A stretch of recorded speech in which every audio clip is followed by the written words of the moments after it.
Hello guys, welcome back again sa ating live stream mga ka-action, mga kakamping, no? Ayan, at sa ating lahat ng mga viewers nationwide, all over the world. Ayan, welcome back ulit. Okay.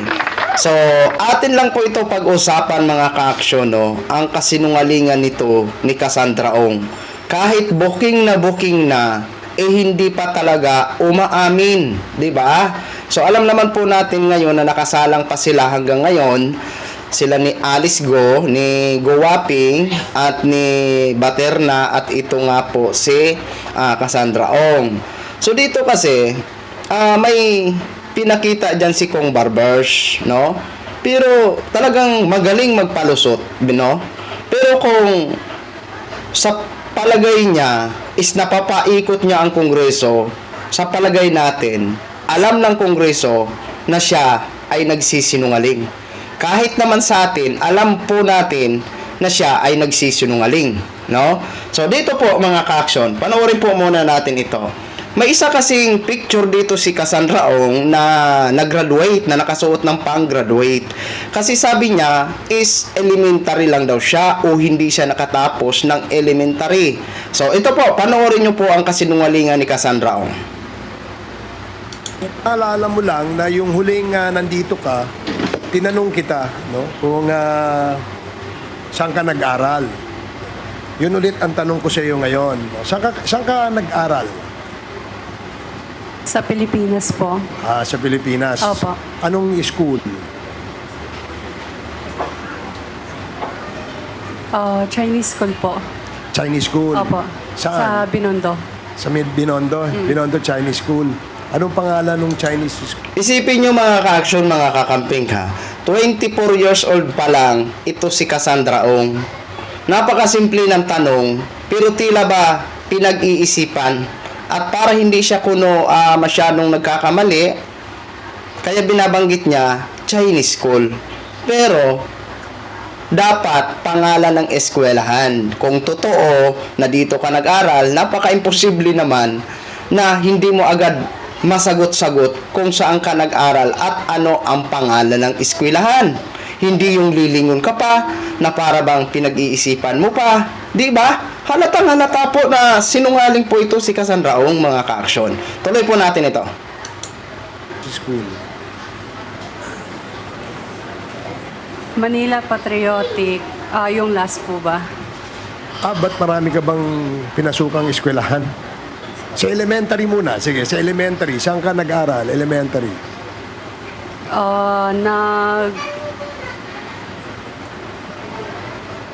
Pinakalas ko po is Manila Patriotic School po. Manila Patriotic School sa Binondo. Yes po. Hindi kasi ako familiar dun sa school na yon. So, maybe Comsec, can we ask yung registration ng Manila Patriotic School na yon? Elementary, doon ka rin ba nag-aral? Elementary lang po yung inaral ko. So high school, hindi ka na tumuloy. Hindi po. Nag-aral ka na sa China. Hindi po. Hindi ka ba nag-aral sa China? Hindi ka. So, dito ka lang sa Pilipinas, elementary lang. Hanggang anong grade? Grade 6? Grade 6? Hindi po yata natapos eh. Grade. Tingnan mo ang kasinungalingan yan.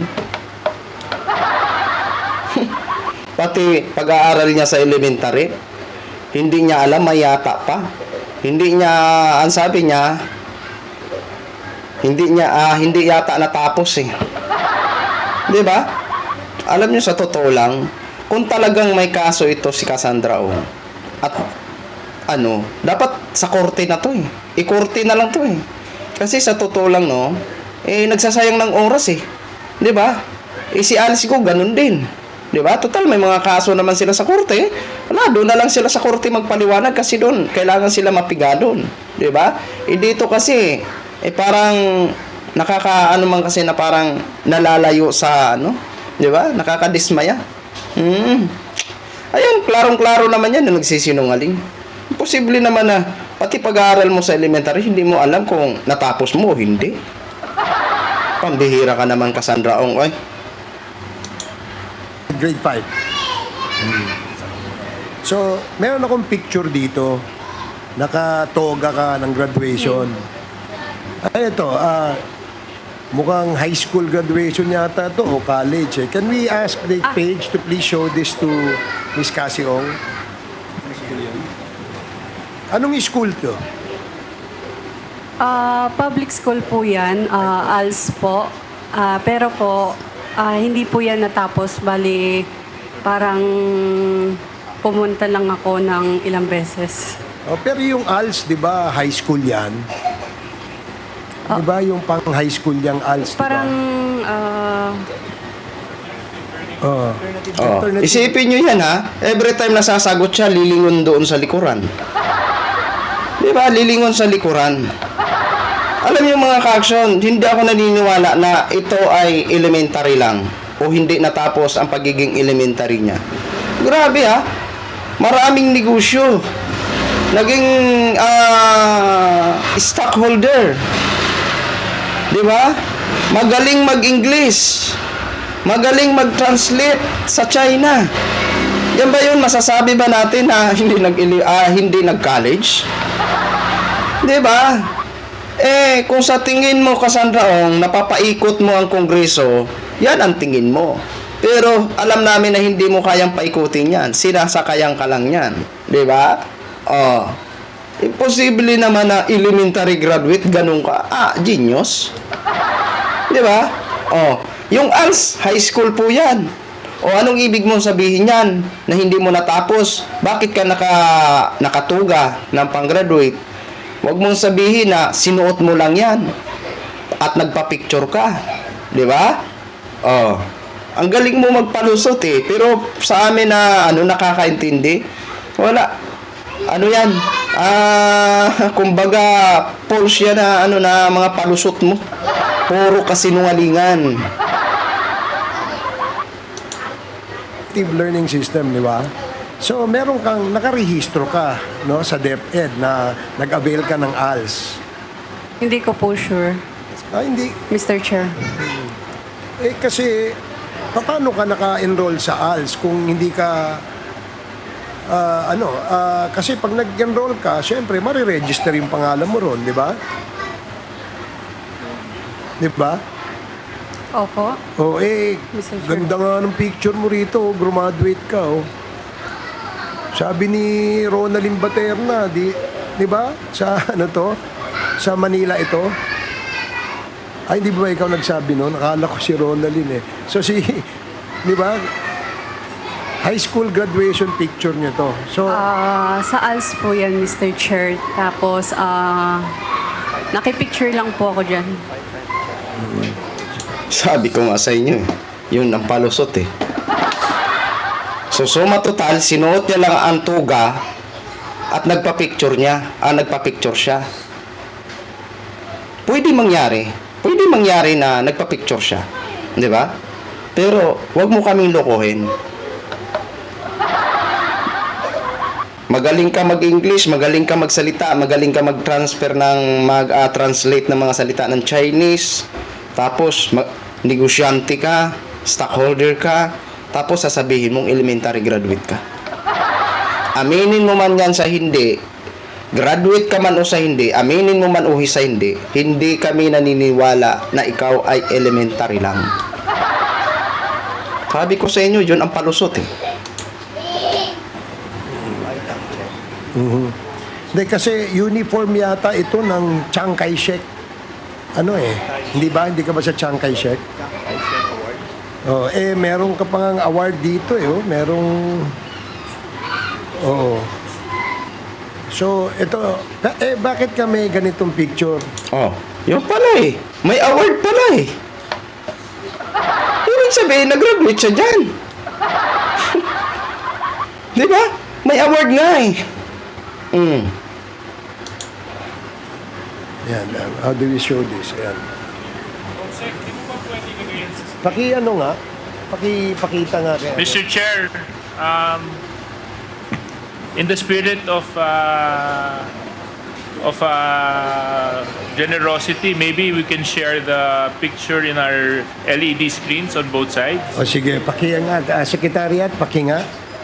Please. So, sige, babang inaano natin yan. So, nagpa-picture ka lang ng toga. Pakisoli daw yung cellphone ni Congressman Fernandez pagkatapos. Baka may mga picture niya, may tinatago kasi siya dyan. Okay na. Mr. Chair, I would like to. Mr. Chairman, I refuse to surrender my cell phone. Okay. Because there are a lot of pictures in here that might incriminate myself. Okay, I perfectly understand your situation, Congressman Fernandez. So, And if the resource persons have manifested that this toga that Teka lang. Mawalang galang na po sa inyo, Kong Dan Fernandez. Napaka seryoso po ang ang issue na yan kay Cassandra Ong. Pwede po bang ipairal nyo yung rules? 'Di ba? Ipairal nyo po yung rules. 'Di ba? Kasi mukha yatang nalalayo na kayo diyan. 'Di ba? So sana maging stricto ho kayo diyan. Sa cellphone niya yung picture ni Cassandra Ong. 'Di ba? So, ngayon niya lang pinakita ang picture ni Cassandra Ong na nakasuot ng toga pang graduate. Hindi nyo ba yan gin-share sa mga kasamahan mo para malaman agad ng publiko? 'Di ba? Tayo lamang ay nagtatanong lamang, 'di ba? O tuloy po natin. she was using was used not really as a manifestation of her being a graduate of that school, then we tend to believe her. Okay.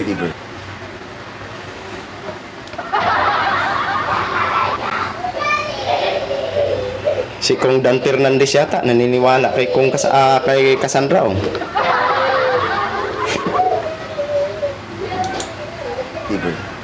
so No more taking this picture and be put in that monitor. Mr. Chair, okay. Yes, Congressman Nakop.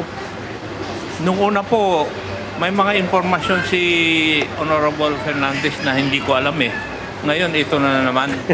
May kung si Madam Cassie ang nagpadala sa kanya ng picture na yan. Ayan na. Pati si Congressman Akop napapansin na. Di ba? Napapansin na ni Kong Akop si Congressman Dan Fernandez. Kasi ikaw ba nagpadala ng picture na yun kay Congressman Fernandez? Hindi po, Mr. Chair. Sige. So, gaya ng tanong ko kanina, nasagot mo naman, sabi mo naman ay elementary, no? Pero yung picture na yan pang high school, nagpa-picture ka lang, di ba? Okay. Saan mo ginamit yung picture na yan? Na naka-toga ka? Wala lang, para lang meron ka lang profile pic. Bali po, I think graduation po ng ALS yun. Tapos pumunta lang po ako. Tapos sakto may So, sumali ka lang sa picture. Opo. Oo. Tapos Pero hindi mo natapos yung ALS mo. pumasok lang ako 2 beses, 3 beses kasi gusto ko lang po i-try. Natatandaan mo. Isipin nyo yan Kanina, hindi niya matandaan kung natapos niya ang pagiging elementary niya. Tapos ngayon, nag-ALS na naman. Di ba? Ako hindi ako naniniwala na sinuot niya lang yung toga. Tapos nagpa-picture lang siya. Di ba? Hindi ako naniniwala dyan. Tapos, isipin mo, may award pa. May award pa. Sabi ko sa inyo, yun ang ipapalusot ni Cassandra Ong. Nakipicture lang. Di ba? Mga ka-action, mga kakamping. Mo yung pangalan ng teacher na napasukan mo.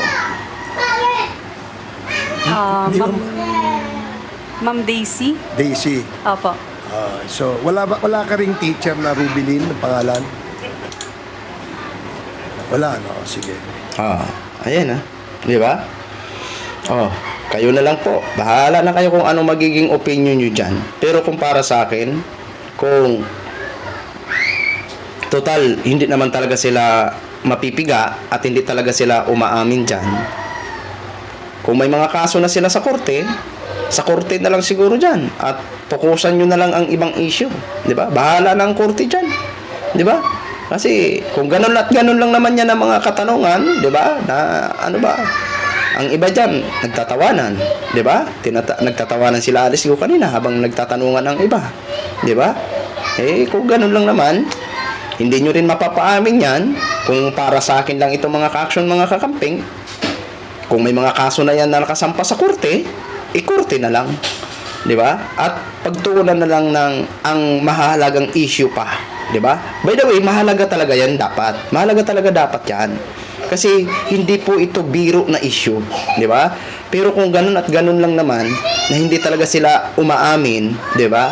So, kung may nakasampa naman lang ng mga kaso sa korte, sa kanila, korte nang bahala sa kanila. Para nang sa ganun, mapagtuunan ng pansin ang ibang mahalagang bagay pa. 'Di ba mga ka-action, mga kakamping? Yan ay para lang naman sa akin. Hindi ko alam kung ano magiging opinion nyo. Okay? So, yan po. Share ko lang po sa inyo. Maraming salamat po sa ating mga viewers Luzon, Visayas at Mindanao all over the world. Ako po, ang inyong lingkod, si Action Man. Have a good day, everyone. Beautiful.